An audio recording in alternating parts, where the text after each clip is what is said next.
Bien, pues comenzamos la escuela bíblica, fundamentos básicos para la vida cristiana. Y estamos en la lección 19, estamos todavía tratando el tema del juicio eterno, un tema muy importante. Mucha gente huye de este tema porque le parece duro, le parece fuerte, pero es que es una realidad. Lo mismo que existe el cielo, existe el infierno. Y aquellos que son juzgados por su maldad o por no haber aceptado a Jesucristo en su vida aquí en la tierra, porque después ya no hay ninguna oportunidad, van a la condenación eterna, a ese juicio eterno que los manda al fuego del infierno. Así de claro y así de sencillo. Y estamos estudiando precisamente el último fundamento que habla el escritor de Hebreos en el capítulo 6, que es precisamente habla del juicio eterno. Estuvimos estudiando las razones por las que debemos enseñar sobre el juicio eterno. También hablamos del peligro que existe cuando se predica un evangelio incompleto, un evangelio que solamente nos agrade al oído. Pero la verdad y la gracia van unidas. La gracia de Dios es su misericordia, su bondad, su muerte en la cruz. Jesucristo es la gracia que nos fue dada para que todo aquel que crea en Él y se arrepienta no se condene. Y también la verdad, hay que hablar con la verdad. No podemos ir con las medias verdades o medias, porque media verdad sigue siendo una mentira. También estuvimos estudiando cómo se revela la ira de Dios. Y decíamos que primeramente es la conciencia del hombre. A lo largo de la historia vemos, estudiando la Biblia, cómo se manifiesta, cómo se revela esa ira. También en la universalidad de la muerte, todos tocamos a una, en las consecuencias del pecado, pero la mayor revelación, la mayor manifestación de la ira de Dios fue en el Calvario, porque le costó muchísimo a Jesucristo apaciguar la ira de Dios contra el pecado, contra los pecadores. Estudiamos también las expresiones o nombres bíblicos sobre el juicio eterno. Hablábamos del grande y terrible día de Dios, el día de la ira de Dios cuando su juicio justo será revelado, el día del juicio y la destrucción de los hombres malvados, el gran día de la ira de aquel que se sienta en el trono y del Cordero. Y el juicio eterno es una certeza. No es una posibilidad, no es una metáfora, ni una amenaza vacía. Es una fecha que ha establecido Dios en su calendario eterno y se cumplirá a su tiempo, al tiempo de Dios. Y luego estuvimos estudiando también sobre el efecto del juicio eterno, que será aterrador para aquellos que han sido cobardes e incrédulos, se han mantenido en su cobardía por el miedo al que dirán, o siguen sin creer en Dios aunque se les haya predicado el Evangelio. El efecto será, como he dicho, aterrador, porque allí ya no quedará, no habrá más esperanza, ni siquiera habrá una oportunidad más, ni un nuevo comienzo. La decisión tomada aquí en esta vida va a tener consecuencias eternas, que nadie las va a volver atrás, son irreversibles. Estudiamos también cuál es el veredicto de culpabilidad del juicio eterno. El primero, ser echado en el fuego eterno del infierno, una de las consecuencias. Estar en la compañía del diablo y de sus ángeles. También significa oscuridad donde habrá llanto y crujir de dientes, vergüenza y confusión perpetua. Y luego la segunda muerte, la muerte espiritual, la condenación. La segunda muerte, digamos que es la expresión más solemne del juicio eterno. No se trata de la muerte física, pues todos los seres humanos la enfrentaremos una vez, sino de la separación eterna y definitiva de Dios. Ahora vamos a estudiar hoy enseñanzas, otro tipo de enseñanzas, falsas por cierto, sobre el juicio eterno. En primer lugar, quiero hablar de la aniquilación. Es decir, no hay nada al final. Algunos creen que después de la muerte se ha terminado todo. Y esta es la gran mentira de los que siguen la aniquilación, que es cuando el hombre, el ser humano, quiere borrar el juicio de Dios. En Mateo capítulo 25, verso 46, Jesús habla muy clarito. Dice, e irán estos, los incrédulos y los cobardes, al castigo eterno, y los justos a la vida eterna. Vivimos en un tiempo en que muchos quieren un Dios que solamente sea amor, pero sin justicia. Un cielo, pero sin infierno. Una salvación, pero sin juicio. De ahí surge la falsa enseñanza de la aniquilación, que afirma que los impíos simplemente dejarán de existir después del juicio, en lugar de recibir un castigo eterno.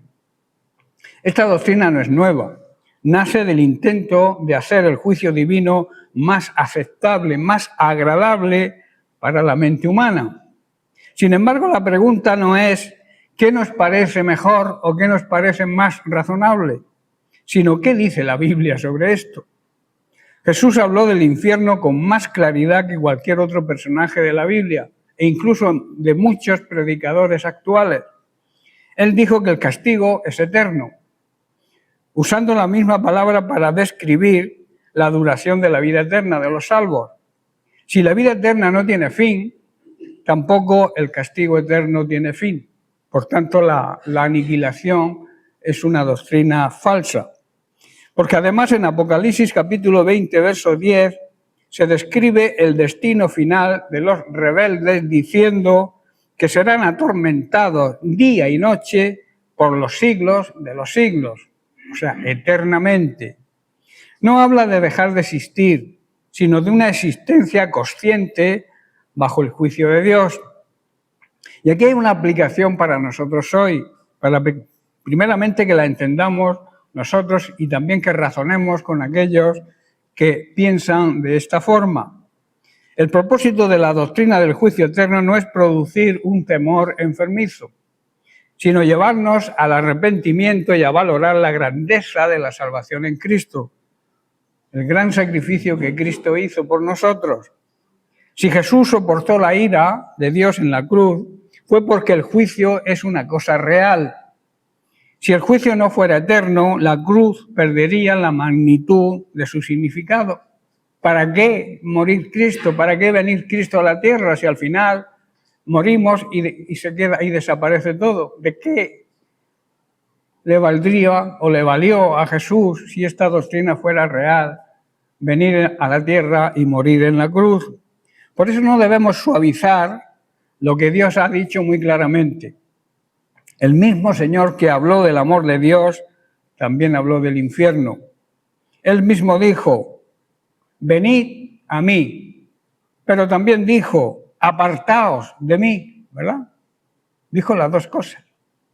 El Evangelio es una buena noticia precisamente porque nos libra, a los que creemos, de ese juicio eterno. El hombre, el ser humano moderno, no quiere eliminar el pecado, quiere eliminar sus consecuencias. Pero cambiar la doctrina no cambia la realidad. La única esperanza no es negar el juicio, sino correr a los pies de Cristo, quien llevó el juicio por todos los que creen en Él. El juicio nuestro, de los salvos, los que somos salvos, ya se produjo en la cruz del Calvario. Esta enseñanza resulta atractiva, claro, para el corazón natural, porque elimina el aspecto más solemne del juicio divino. Sin embargo, el creyente no debe preguntarse qué parece más razonable para el ser humano, sino qué enseña claramente la palabra de Dios, que es lo que tratamos nosotros de predicar, la verdad de la palabra de Dios y no las mentiras que el ser humano crea para librarse, que es imposible, ninguno se va a poder librar de ese juicio eterno, porque el problema no es la emoción, sino la autoridad de Dios. Muchos dicen, ¿cómo podría un Dios de amor castigar eternamente a una persona por pecados cometidos durante una vida tan corta? La pregunta parece compasiva, ¿verdad? Pero parte de un gran error. Colocar la razón humana por encima de la revelación divina. No somos nosotros quienes decidimos la justicia, esa justicia de Dios santa. Es Dios quien revela su propia justicia. Isaías escribió, o sea, Dios por boca de Isaías dijo: mis pensamientos no son como vuestros pensamientos. Cuando la persona, el ser humano, intenta corregir o torcer la doctrina bíblica, termina fabricando un Dios menor, pero un Dios a su medida, un Dios que le permita hacer lo que él quiera. ¿Pero qué enseña la doctrina realmente de la aniquilación? Esta doctrina afirma que el alma no es inmortal por naturaleza. Los incrédulos serán castigados solamente durante un corto tiempo. Después dejarán de existir completamente. El castigo eterno significa consecuencias eternas, pero no un sufrimiento eterno. Estos son los indicios, lo que enseña esta falsa doctrina. Aunque existen diferentes variantes, todos coinciden en negar la existencia de un castigo eterno. Pero la Biblia enseña exactamente todo lo contrario. El mismo adjetivo describe la vida eterna y el castigo. Por eso repito Mateo 25:46 que leí antes: e irán estos al castigo eterno. Ahí emplea la palabra eterno, que es la misma palabra que emplea, y los justos a la vida eterna. La palabra eterno aparece 2 veces, ¿verdad? Si el castigo tiene fin, también la vida eterna tendría fin. No existe ninguna razón gramatical para darle 2 significados distintos a la palabra eterno que se escribe o que se lee en este versículo. La duración es exactamente la misma. La vida eterna, eternidad sin principio y sin fin, y la condenación eterna, sin principio y sin fin. Jesús habló del fuego que nunca se apaga. En Marcos capítulo 9 encontramos expresiones que se repiten. El fuego nunca se apaga. El gusano de ellos jamás muere. Nuestro Señor no utilizó estas palabras para impresionarnos emocionalmente. Las dijo porque son verdad, son una realidad. Si después de cierto tiempo los condenados dejaran de existir, estas expresiones perderían completamente el sentido.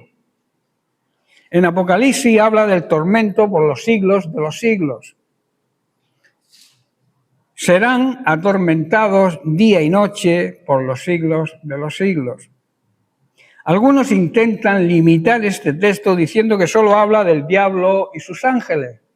Esta es la mentira que ellos afirman. Sin embargo, pocos versículos después, añade que los incrédulos serán lanzados al mismo lago de fuego que Satanás y sus ángeles. Y esto es la segunda muerte, la muerte eterna. El destino es el mismo lugar. La Biblia nunca dice que allí dejarán de existir. La segunda muerte no significa inexistencia. Muchos interpretan la segunda muerte como dejar de existir, pero en la Biblia la muerte nunca significa aniquilación. Por ejemplo, la muerte física es la separación del alma respecto al cuerpo, ¿verdad? Es separación, pero el alma sigue existiendo. Y la muerte espiritual, ocurre lo mismo, la segunda muerte es la separación eterna de Dios. Por eso la segunda muerte es separación eterna bajo el juicio divino. Nunca significa desaparición o extinción. ¿Por qué aparece esta doctrina? Porque el hombre, la mujer, el ser humano quiere eliminar el escándalo de la cruz. Si el castigo eterno desaparece, disminuye la gravedad del pecado, disminuye la santidad que Dios nos exige, disminuye la necesidad urgente de predicar el Evangelio, disminuye el valor infinito de la obra de Cristo. No es casualidad que donde se niega el infierno eterno, también se suelen negar otras doctrinas fundamentales. ¿Quiénes enseñan la aniquilación?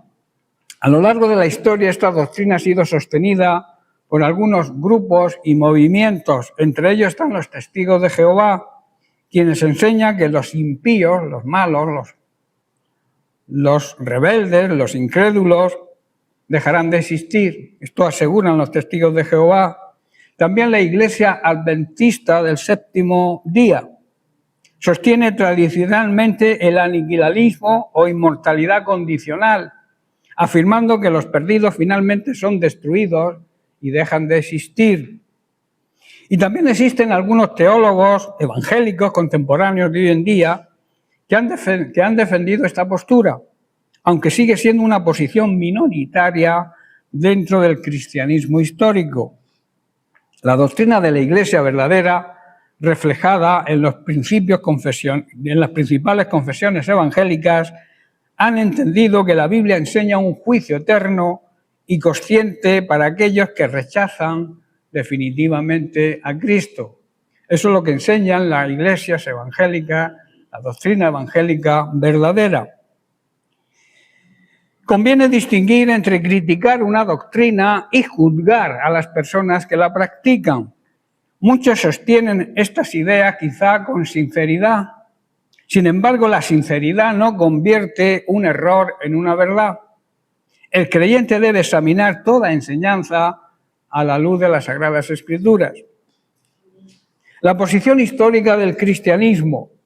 Desde los primeros siglos, la inmensa mayoría de la Iglesia ha confesado que el castigo de los impíos es consciente, ellos van a estar conscientes de ese castigo y es eterno, es por la eternidad. Y aquí debemos hacer una advertencia. No debemos hablar del infierno con dureza ni con satisfacción. Jesús lloró sobre Jerusalén, ¿verdad?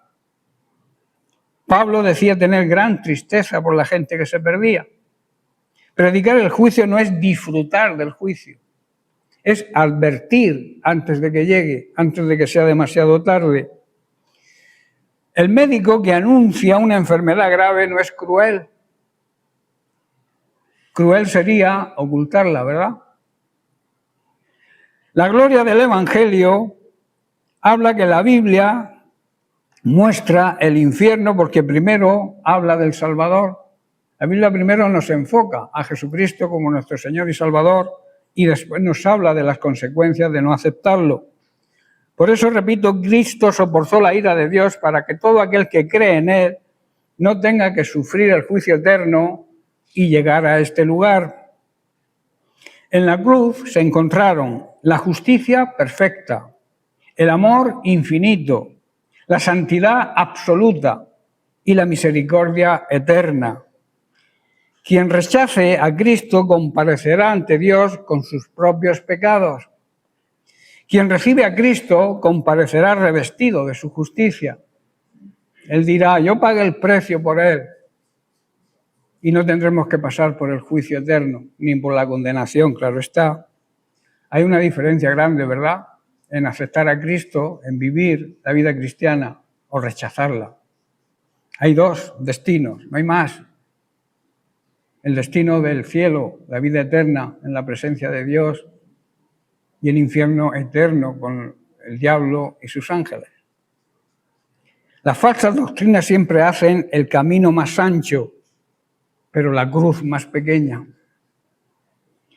El verdadero evangelio mantiene intactas las dos grandes verdades que ocurrieron en la cruz, que es que el pecado es infinitamente serio, no podemos tomarnos el pecado a la ligera, pero la gracia de Dios es infinitamente suficiente para todo aquel que se arrepiente.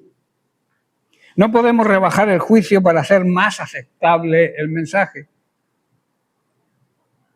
Exaltar a Cristo, debemos exaltar a Cristo porque solo quien comprende de qué ha sido salvado puede apreciar verdaderamente la grandeza de la salvación recibida. Debemos permanecer, por tanto, firmes en la verdad, sabiendo que la gracia, la verdad y la justicia de Dios no se pueden separar, van siempre unidas, caminan juntas. Por eso hay que escudriñar cada enseñanza a la luz de las Sagradas Escrituras, recordando también las palabras del apóstol Pablo, que dijo, antes bien sea Dios veraz, verdadero, y todo hombre mentiroso. Otra falsa doctrina es la reconciliación universal, Aquí incluso los que defienden esta doctrina dicen que el diablo será salvo. Imaginaos, la falsa esperanza de la reconciliación universal. Y hago énfasis y vuelvo a Mateo 25, 46, donde dice, y repito, estos irán, los malvados, los incrédulos, al castigo eterno y los justos a la vida eterna. Vivimos en una época en que muchos desean un evangelio sin juicio, una salvación sin arrepentimiento y un cielo donde finalmente todos entren. De esa manera surge la doctrina conocida como reconciliación universal, la cual enseña que al final todos los seres creados serán reconciliados con Dios, incluso quienes murieron sin fe, sin reconocer la fe en Cristo. Algunas versiones más extremas de esta enseñanza afirman lo que he dicho antes, que hasta Satanás y los demonios llegarán a ser salvos. Pero la pregunta no es ¿qué nos gustaría que fuera verdad?, sino ¿qué revela Dios en su palabra? La Biblia enseña claramente que la salvación se recibe por medio de la fe en Jesucristo. No hay otra opción, no hay otro camino. La salvación viene por medio de Jesucristo. Leemos en Juan 3:16 hasta el verso 18. Dice, porque de tal manera amó Dios al mundo, a los seres humanos, que ha dado a su Hijo unigénito para que todo aquel que en él cree no se pierda, mas tenga vida eterna. Porque no envió Dios a su Hijo al mundo para condenar al mundo, sino para que el mundo sea salvo por medio de él. El que cree en él no es condenado, pero el que no cree ya ha sido condenado, porque no ha creído en el nombre del unigénito Hijo de Dios. Y Pedro declara en el libro de Hechos, capítulo 4, verso 12, y en ninguno, refiriéndose a Jesucristo, en ningún otro hay salvación, porque no hay otro nombre bajo el cielo dado a los hombres en que podamos ser salvos. También la Biblia declara que después de la muerte viene el juicio, Hebreos 9, 27, y de la manera que está establecido para los seres humanos que mueran una sola vez, y después de esto el juicio. La muerte no es el final, muchos quisieran que fuera el final, es la puerta hacia la eternidad, con dos destinos diferentes, repito, la vida eterna con Cristo, la presencia de Dios, o la condenación eterna, con el diablo y sus ángeles en el infierno. Dios ha establecido que cada ser humano vivirá una sola vida y después comparecerá delante de su presencia. No habrá una segunda oportunidad para arrepentirse. Por eso hoy es el día de salvación, porque mañana quizás sea tarde.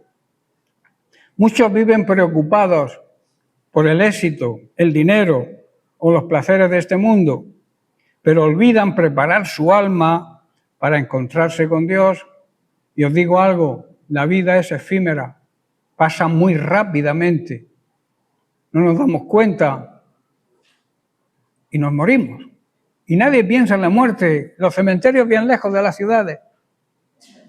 Pero la muerte es una realidad que nos alcanza a todos. Y repito, muchos, aún personas mayores de 70, 80, 90 años, viven preocupándose del dinero, de los placeres de este mundo y descuidando lo más importante, ¿dónde pasar la eternidad? Por eso la pregunta no es ¿cuándo moriremos?, sino ¿estamos listos para ese día? ¿Tenemos las maletas preparadas para ese viaje? Cristo ya llevó sobre sí el juicio que merecíamos nosotros. Todo aquel que se arrepiente y pone su fe en él tiene la esperanza de la vida eterna. No podemos retrasar la decisión. Repito, mañana puede ser tarde. Debemos vivir cada día en santidad, obediencia y fidelidad al Señor, porque nuestra vida, repito, es breve, pero la eternidad no tiene fin. Hay una gran diferencia, ¿verdad? La mejor manera de prepararse para la muerte es vivir cada día caminando con Cristo, con su palabra, obedeciéndola. La Biblia nunca presenta una segunda oportunidad después de la muerte. Por eso la enseñanza de la doctrina del purgatorio, la doctrina de rezar o de decir misa después de la muerte. Eso no sirve para nada. La persona que ha muerto físicamente ya ha perdido la oportunidad. No hay restauración después de la muerte. Y respecto al diablo, mirad lo que dice la Escritura. Apocalipsis capítulo 20, verso 10, dice: el diablo será lanzado al lago de fuego y azufre, y será atormentado día y noche por los siglos de los siglos. Aquí no habla de que el diablo será restaurado, ¿verdad? No habla de arrepentimiento, no habla de restauración o salvación, sino de un juicio eterno, indefinido. ¿Para quiénes enseñan esta doctrina? A lo largo de la historia, distintas personas y movimientos han promovido formas del universalismo, que es la doctrina esta. Algunos seguidores de Orígenes interpretan ciertas de sus ideas como una restauración final de todas las criaturas. Explico quién era Orígenes. Orígenes de Alejandría. Fue uno de los pensadores cristianos más influyentes en los primeros siglos de la Iglesia. Fue un brillante estudioso de la Biblia, maestro y escritor.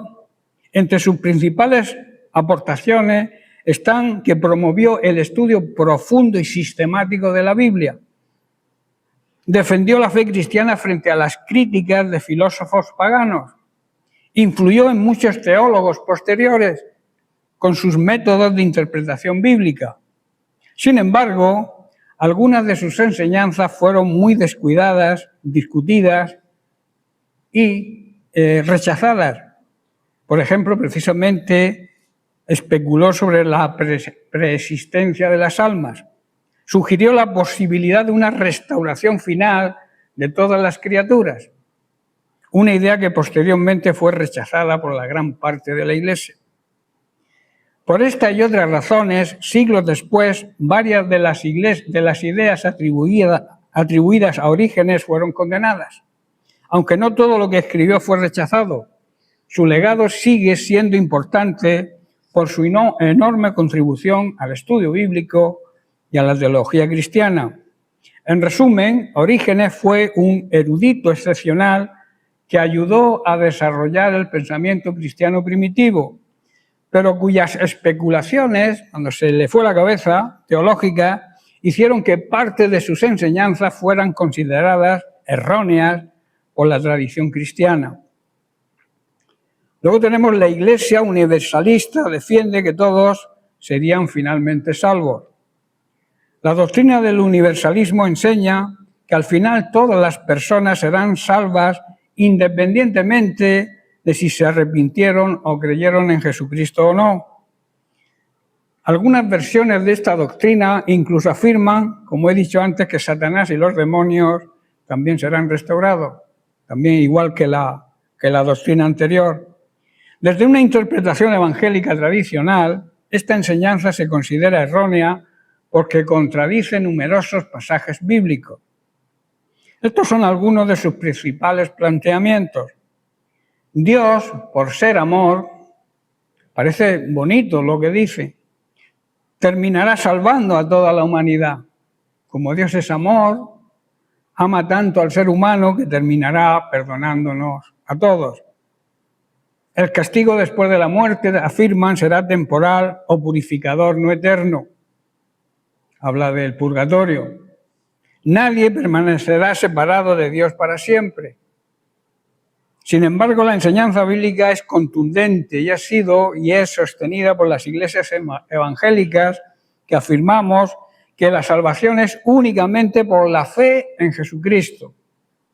Juan 14:6, Jesús lo dijo claramente: yo soy el camino, yo soy la verdad y soy la vida. Y nadie viene al Padre, nadie va al cielo si no es a través de Jesucristo, si no es a través de mí. Por eso es necesario arrepentirse y creer en el Evangelio. En Marcos capítulo 1, verso 15 dice: el tiempo se ha cumplido y el reino de Dios se ha acercado. Arrepentíos y creed en el Evangelio. Así es como comenzó Jesús su ministerio, llamando al arrepentimiento, porque existe un juicio final con dos destinos eternos: vida eterna para los que están y creen en Cristo y condenación eterna para aquellos que lo rechazan. Es importante distinguir entre el deseo de Dios que todos sean salvos, el amor de Dios, y el deseo de Dios es que todos sean salvos. Porque le escribe Pablo a Timoteo en su primera carta, capítulo 2, verso 4, el cual Dios quiere que todos los hombres, todos los seres humanos sean salvos y vengan al conocimiento de la verdad. Y hay que distinguirla, este deseo de Dios, de la enseñanza de que todos serán salvos sin excepción. Tenemos que hacer una distinción clara. Una cosa es el deseo de Dios que todos sean salvos y otra cosa es aceptar la enseñanza de que todos seremos salvos.